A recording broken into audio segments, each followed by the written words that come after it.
मौलाना साहब जो YouTube channel ज़रूर subscribe कंदा। सही मां एक औरत से निकाह कयो, हालांकि उन जी इद्दत मुकम्मल न थी हुई, छा मुंहिंजो उन सां उहो निकाह थी वियो न? न साईं, निकाह न थियो। इद्दत जी हालत में कंहिं बि मर्द कंहिं औरत सां निकाह कयो, निकाह न थियो, निकाह जेकॾहिं अगरि हाणे तव्हां उन सां गॾु हलो बि था न त इहो ज़िना जे अंदरि शुमार आहे। तमामु असांजा मुस्लमान शदात कोट जी ॻाल्हि थो ॿुधायां, शदात कोट जी अखियुनि ॾिठो वाक़ियो आहे। कंहिं औरत खे कंहिं ॻाल्हि जे करे मिली तलाक,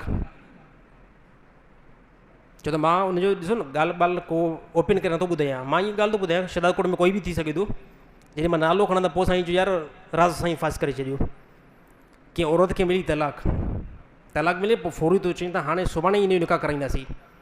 ॻाल्हि ॿुधाईसीं यार निकाह इहो न थींदो, इहा औरत इद्दत में वेंदी, तलाक वारी आहे न, 3 महीना इद्दत में वेंदी या 3 हेज़ इद्दत में वेंदी, उनजो हिन फौरी तौरु निकाह करिणो आहे।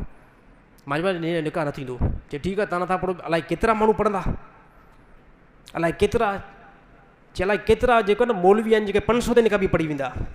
मां चयो उहे ज़ालिम पंहिंजो जेको निकाह फासिद कराईंदा, निकाह जे मथां निकाह बिल्कुलु थींदो ई न आहे।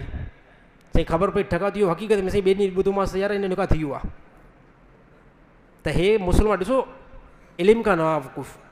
अगरि जेकॾहिं कंहिं बि औरत जो मुड़ुसु मरी वियो आहे न, मुड़ुसु मरी वियो आहे त इहा औरत जेसिताईं 4 महीना 10 ॾींहं इद्दत में नथी वेहे, दुनिया जो कोई बि मर्द इन सां निकाह नथो करे सघे। जेकॾहिं कंदो ज़िना जे अंदरि शुमार थींदो, निकाह थींदो ई न।